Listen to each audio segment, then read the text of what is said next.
Eu vou gritar porque eu tenho um Salvador. Eu vou gritar porque eu tenho um Redentor. Eu vou gritar porque Ele é o Senhor da minha vida. Eu vou gritar porque Ele conhece o meu interior. Eu vou gritar porque Ele conhece e esquadrinha os meus passos. Eu vou gritar quando eu entrar naquela quimioterapia, e eu vou dizer: quimioterapia fazendo efeito ou não, eu serei curada. Eu vou entrar quando eu entrar naquela empresa amanhã, e todo mundo falar: olha, quando nós vamos fechar as portas, eu vou gritar: Jesus, eu não sei por onde o Senhor vai entrar. Eu não sei se vai ter uma venda nova. Eu não sei se vai ter uma reestruturação financeira. Eu só sei de uma coisa: entra por algum lugar aqui, mas eu clamo por ajuda. Eu só sei de uma coisa: eu não vou morrer onde eu estou. Eu quero que você abra sua Bíblia no Evangelho de Marcos, capítulo 10, versículo 46. Marcos 10, 46.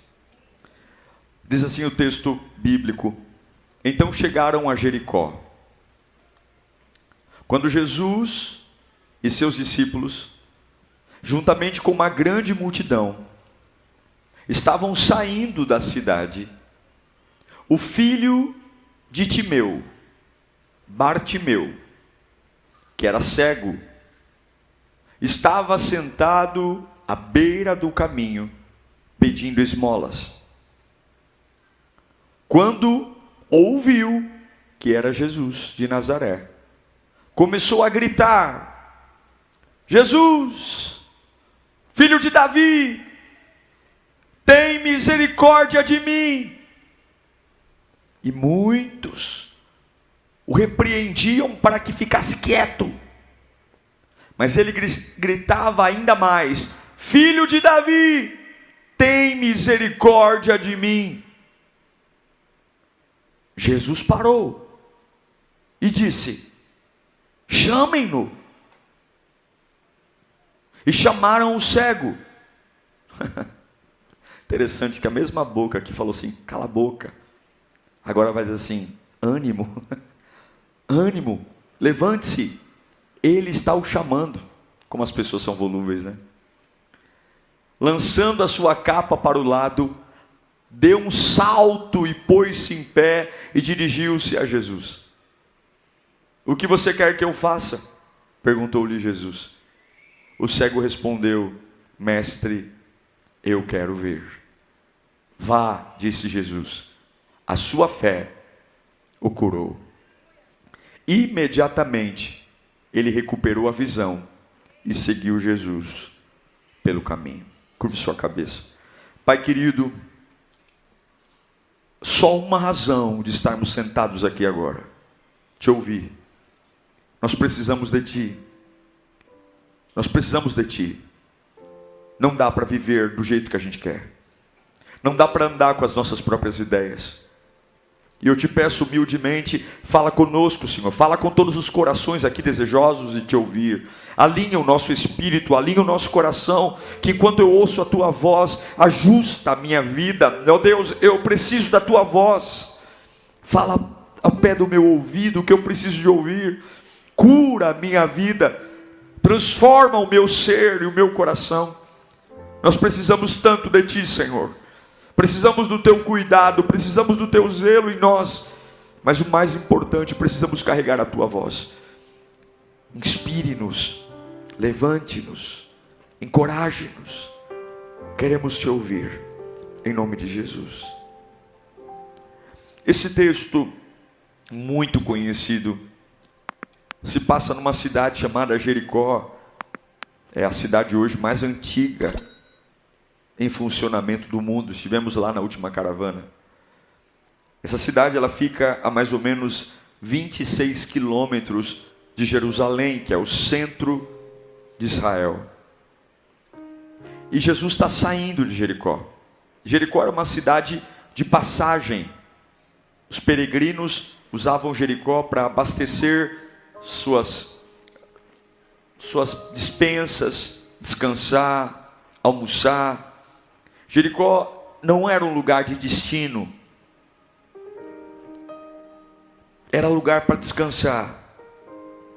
Muitos viajantes passavam lá, e por conta da grande quantidade de viajantes, muito comércio, e além do comércio, muita miséria. Muita gente atrás dos turistas, atrás dos viajantes, para pegar uma esmola, uma moeda. E esse é o contexto do Bartimeu. Ele é mendigo, ele é cego, e ele tem o que todo mendigo precisa. Ele tem uma deficiência que ele explora. Por quê? Porque boas generosidades muitas vezes vêm da dó que eu tenho por alguém.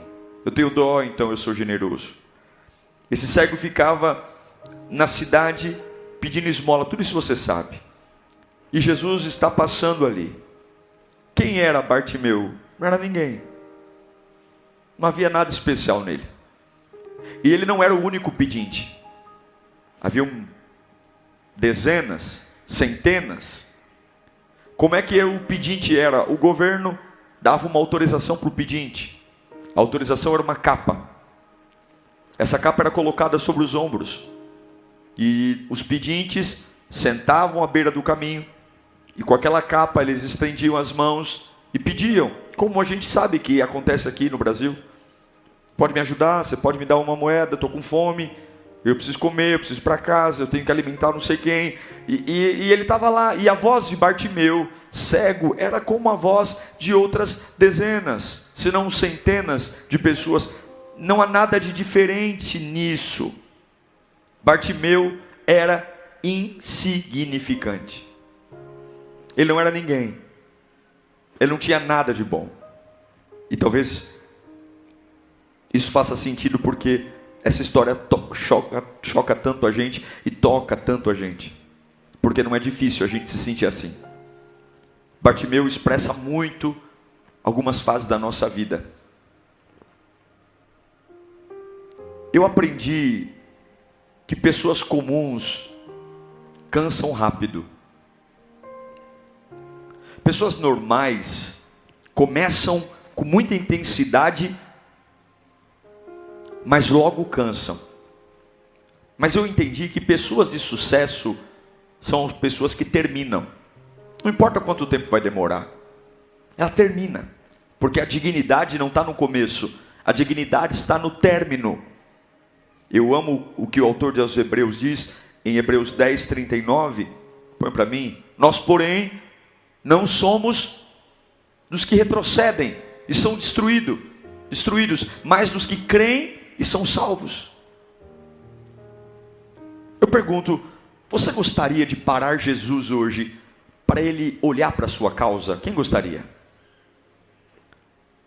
Você acredita que se Jesus parasse para olhar especialmente para a sua causa seria transformada em vitória? Quantos acreditam nisso? Esse camarada insignificante, ele conseguiu parar Jesus.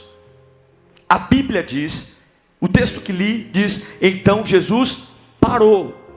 Ele estava saindo da cidade. Ele estava rodeado de muita gente. Jesus era o maior curandeiro daquela época. As pessoas queriam tocar nele. Havia muito grito. Não havia só grito de elogio, mas havia gritos dos fariseus, talvez tentando condená-lo. Enfim, era uma bagunça.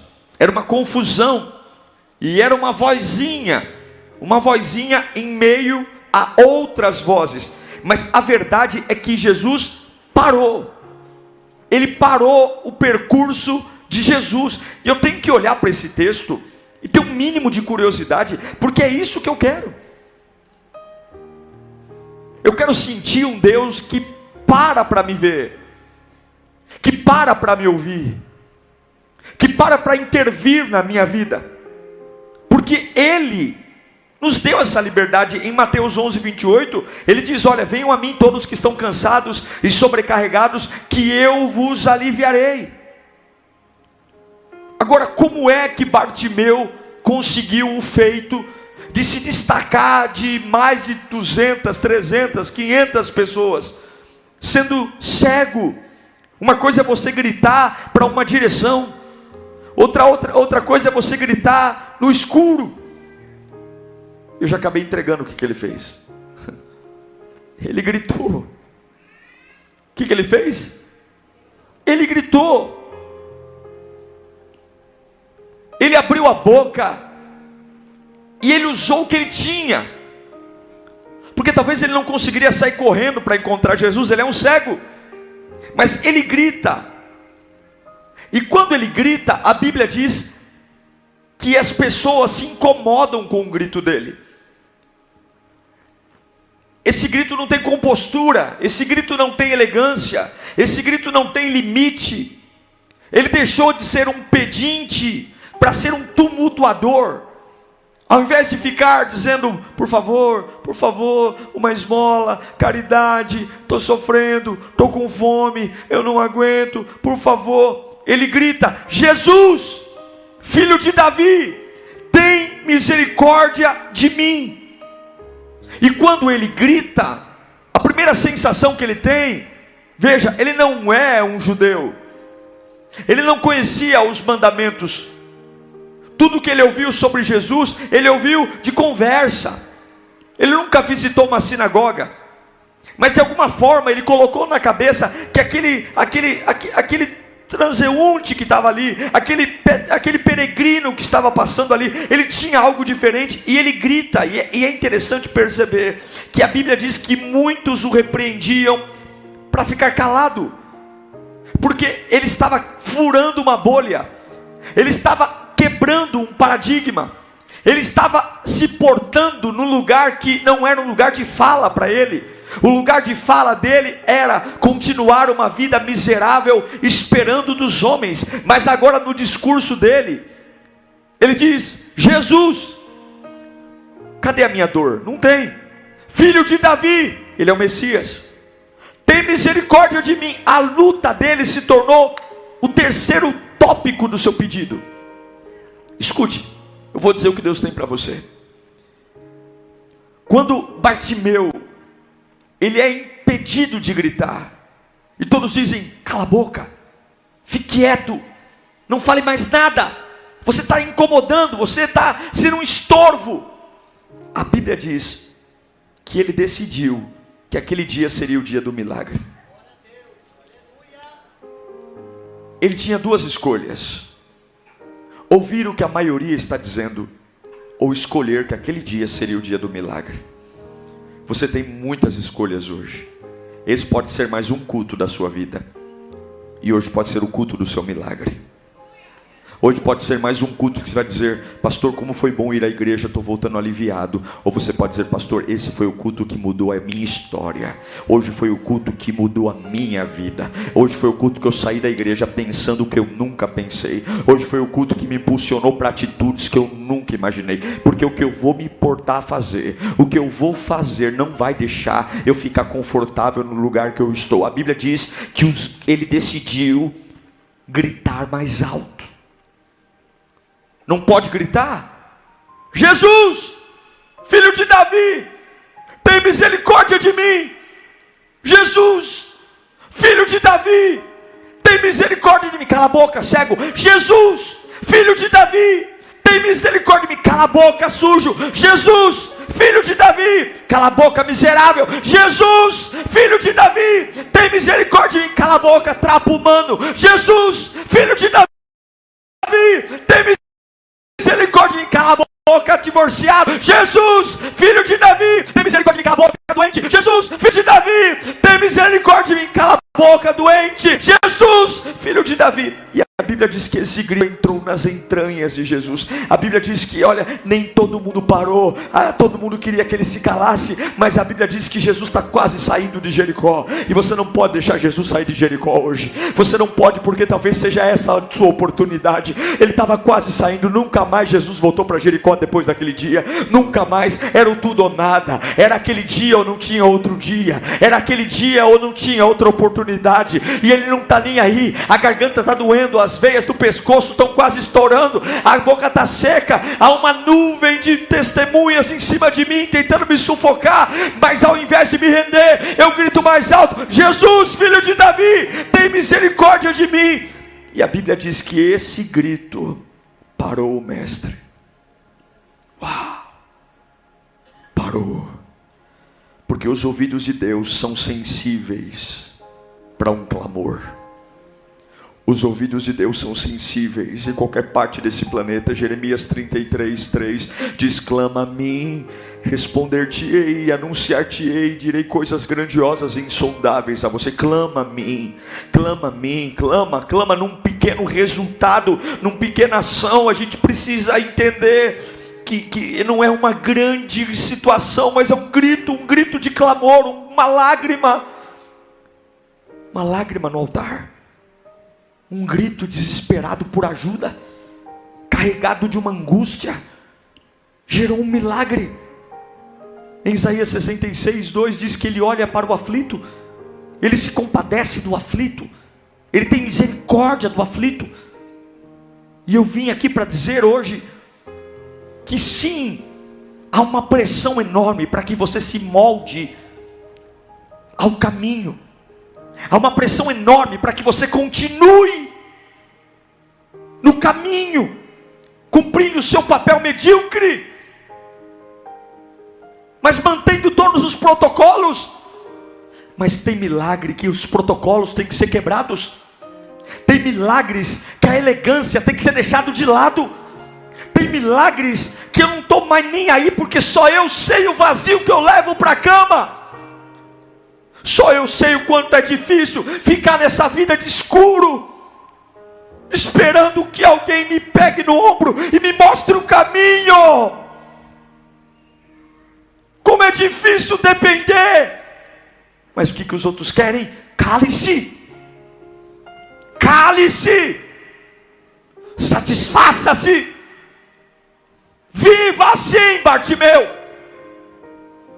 Viva assim. Está gritando muito, está sonhando muito, está querendo muito. Esse acesso não é para você. Olha a tua idade, olha a tua história, olha a tua trajetória, olha a tua deficiência, olha quem você é. Fala baixo, fala baixo, ora baixo, chora menos. Está chamando muita atenção. Seja discreto. Mas a minha Bíblia diz, Lamentações 3:28, leve-o sozinho em silêncio, porque o Senhor o pôs sobre ele. Ponha o seu rosto no pó. Talvez ainda haja esperança. Ofereça o rosto a quem o ferir. Engula a desonra, porque o Senhor não o desprezará. Porque o Senhor não o desprezará para sempre. Embora ele traga tristeza, mostrará compaixão. Tão grande é o seu amor, infalível. Deus está te chamando a uma crise posta. E você já tem um lugarzinho nessa crise. Você já tem o seu ambiente, o seu encaixe nessa crise. Você já tem o seu papel a cumprir nessa crise. As pessoas da sua família já sabem quem você é. Todo mundo já sabe como você reage. Todo mundo já sabe o que você tem. Mas eu quero dizer que a crise é o ambiente mais favorável para Deus se manifestar. Deus é especialista em criar vida no meio do caos. Deus é especialista em pegar uma situação que não tem nada de novo nela e trazer vida nova. E eu não sei você, mas eu quero parar Jesus hoje com o meu grito. Eu quero parar Jesus hoje com o meu clamor. Todo grande milagre na Bíblia, todo ele, de Gênesis a Apocalipse, aconteceu no meio de uma grave crise familiar. Todo milagre, o milagre na vida de Abraão, uma crise familiar. O milagre na vida de José, uma crise familiar. O milagre na vida de Moisés, uma crise familiar. O milagre na vida de Jeremias, uma crise familiar. O milagre na vida de Ana, uma crise familiar. Todo grande milagre aconteceu no meio de uma crise. E eu quero dizer uma coisa a você: se você parar de fechar com aqueles que estão ao seu lado e fechar com Deus na sua vida, se você entender que há uma nuvem densa tentando sufocar você, você já não vê nada à sua frente, você está cego porque numa tempestade nada se vê, numa tempestade só se imagina se vou morrer ou não. E é a coisa pior que tem é viver uma vida no escuro. A pior coisa que tem é viver uma vida sem saber o dia de amanhã, é sem saber se estarei vivo ou morto, se estarei bem ou mal, se vai voltar para casa ou se não vai. Se você ser curado ou não, se a porta de emprego vai abrir ou não. Essa era a situação do desgraçado do Bartimeu. Ele está no escuro e ele ouviu que Jesus vai passar ali. E se Jesus vai passar aqui, eu não vou ser morno, eu não vou ser sonso, eu não vou ficar tentando agradar quem está do meu lado. Eu não estou nem aí se é confortável ou não. Eu desesperadamente vou levantar minha mão e dizer: Jesus, filho de Davi, não vai embora sem me ver, não vai embora sem tocar em mim, não vai. Agora, todo o discurso dele era: por favor, me dá um dinheiro, por favor, me ajuda. E eu sei que tem muita mãe aqui, pai, que o seu pedido é: Senhor, me ajuda, meu filho, meu esposo, meu casamento. Veja que o grito de Bartimeu, os judeus não reconheciam Jesus como Messias. Até hoje, se você vai em Jerusalém, os judeus estão esperando o Messias. Mas esse camarada aqui era um Zé Ninguém, um homem sem ele nem beira, um insignificante. Ele diz: Jesus, filho de Davi. O que significa filho de Davi? Messias, Salvador. Ele não tinha conhecimento bíblico, ele não era de família nobre, ele não tinha estudado em seminário de teologia. Ele era um coitado, mas um coitado que aprendeu a crer no meio da sua crise, um coitado que no meio da sua desgraça, ele disse: Ele é o meu Salvador, e enquanto Ele não vier em minha direção. E eu sei que tem horas que você está tão fraco que você não consegue correr para Jesus. Eu já passei por dias assim, dias que eu não conseguia encontrá-lo, porque estou cego, já passou por isso. Tem notícias que nos deixam cegos, tem pessoas que nos deixam cegos. A gente fica tão cego que a gente não sabe encontrar um passo além, e a gente só sabe deitar. Como ele sabia que não conseguiria encontrá-lo visualmente, só tinha uma forma de encontrar Jesus: gritando. Numa tempestade não se vê nada. Numa tempestade você tem que colocar o carro no acostamento para não cair num desfiladeiro. Eu sei que talvez alguns estejam assim hoje. Eu não vejo nada. Mas se você se mantiver numa posição sonsa, e eu estou dizendo que Jesus está aqui, eu afirmo para você: Jesus está aqui.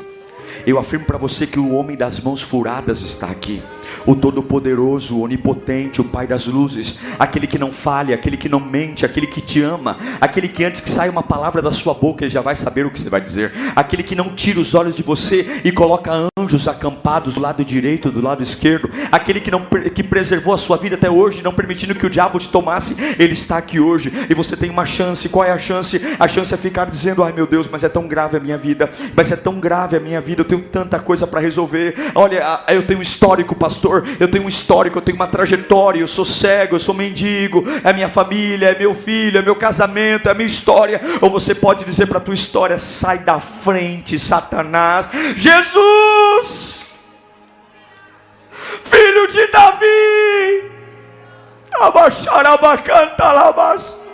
eu não tenho ninguém por mim. Os poucos que estão à minha volta mandam que eu me cale. Não há ninguém que me apoie, não há ninguém que me entenda, não há ninguém que me empurre. Os poucos que estão perto de mim estão dizendo para eu retroceder. Mas Jesus, por favor, se tu és o Cristo, se realmente tu me amas, se realmente tu tem um plano para mim, tem misericórdia desse homem pobre, tem misericórdia desse homem miserável. Esse grito entrou em Jesus. Esse grito fez o mestre parar a comitiva. Esse Cristo fez Jesus dizer: eu preciso falar com ele. Porque a maioria quer uma moeda, a maioria quer uma noite de sono, a maioria quer voltar para casa para comprar um pão. mas Ele me vê como esperança da vida dele. Irmãos, é tempo de abandonarmos as rezas, é tempo de abandonarmos as orações repetidas, é tempo de pararmos de ter aquelas orações religiosas, é tempo de calarmos a nossa boca para aquela situação de ficar rotineiramente dizendo para Jesus: Deus não responde orações obrigadas, Deus não responde orações vazias, Deus não responde orações de religiosos, Deus responde orações que rasgam a alma. Lembra de Ana? Lembra de Ana? Ana era casada com Eucana, Ana era estéril, o marido tinha outra esposa, e a outra esposa de Eucana, marido de Ana, tinha filhos e Ana não tinha. A Ana chega no templo, ela tem uma vida infernal. Uma coisa é você ter problema na empresa, outra coisa é você ter problema em casa, é ou não é? Irmãos, problemas em casa é o pior lugar para ter. Ela tem problema em casa, ela tem uma pessoa que afronta dentro de casa. Ela chega no templo, e vou te dizer uma coisa, tem hora que tem que descer do salto.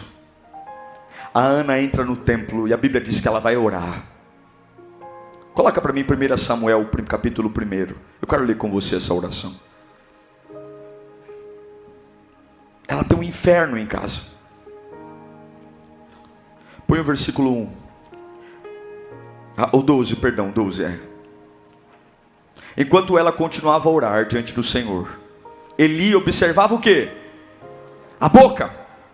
Quem é Eli? Eli é o sacerdote, é o pastor da época, é o padre da época. Observou ela orar. E como Ana orava silenciosamente e seus lábios se... Imagina que ela estava assim.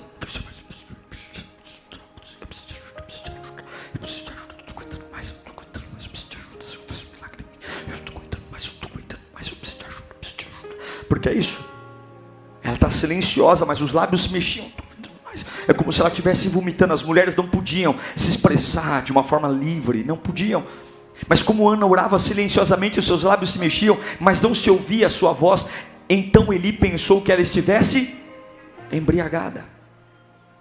E lhe disse: até quando você continuará embriagada? Abandone o vinho.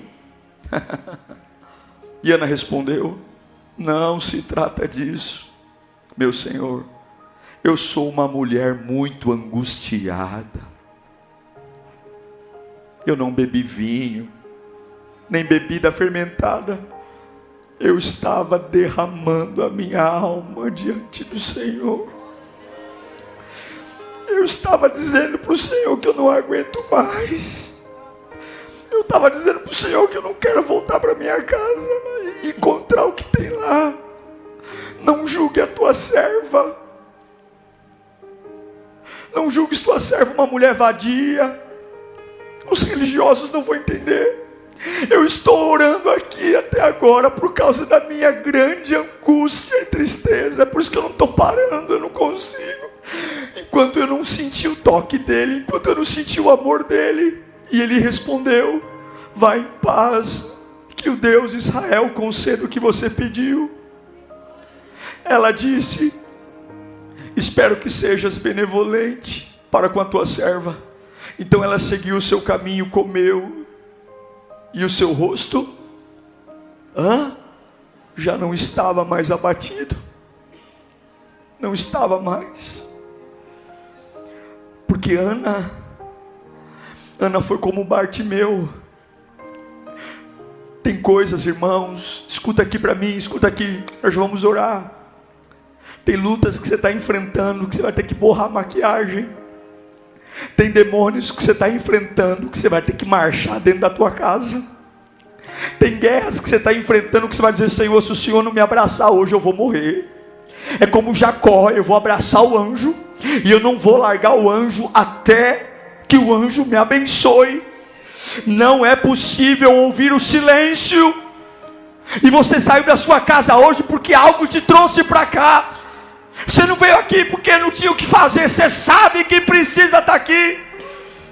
E é o que Isaías 42:14 diz: por muito tempo me calei, Por muito tempo fiquei em silêncio e me contive calado, mas agora, como mulher em trabalho de parto, o que eu faço? O que eu faço? Eu grito, gemo, respiro ofegante. Chega! Deus está esperando você pará-lo. Se você não falar nada, nada vai acontecer. Se você não buscar, nada vai acontecer. Chegou a hora de dar o seu grito. Chegou a hora de chamar o Salvador. Chegou a hora de sair da arquibancada, de ter uma fé mequetrefe, uma fé morna, uma fé de arquibancada, uma fé de torcida. Eu estou torcendo para dar certo.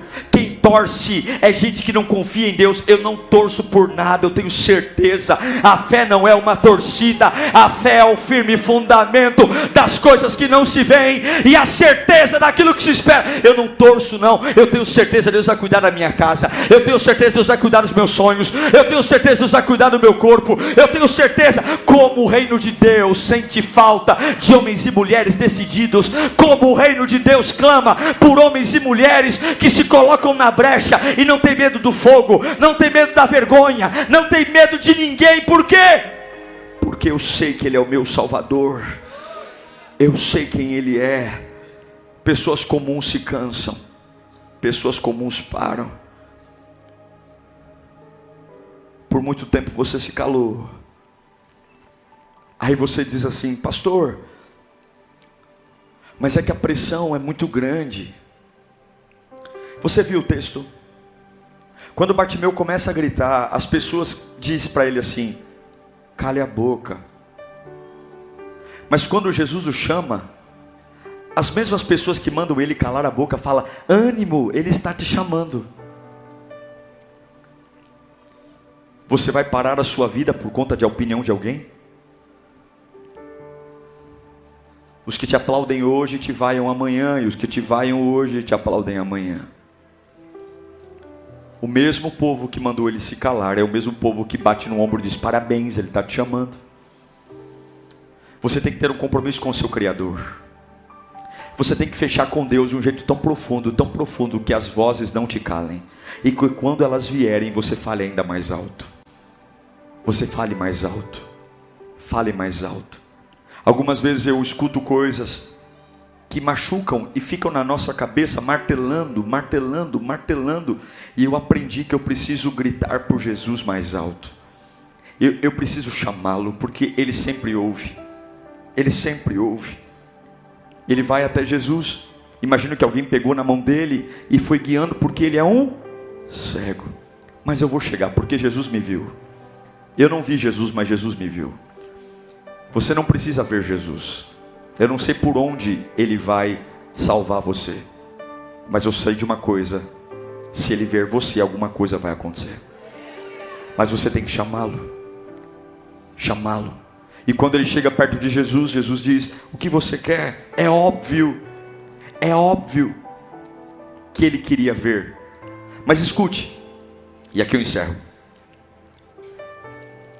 Esse Bartimeu é tão especial, ele é tão especial, que quando Jesus o chama, e aqui eu encerro, fica comigo aqui. A Bíblia diz que ele dá um salto, e ele lança fora a sua capa. Lembra que a capa era a autorização que o governo dava para você pedir esmola? Eu imagino que na hora que Bartimeu jogou a capa fora, alguma pessoa que estava no processo de autorização para mendigar deve ter pego a capa dele e ficado no ponto dele. Ele não está curado ainda, mas ele já se levanta como se ele falasse: eu não estou curado, mas para esse lugar eu não volto mais. Eu não sei o que vai acontecer quando o Jesus me encontrar, mas para essa vida que eu estou tendo, para essa vida que eu estou levando, eu não volto mais. E quem sabe hoje não seja o dia de você fazer isso.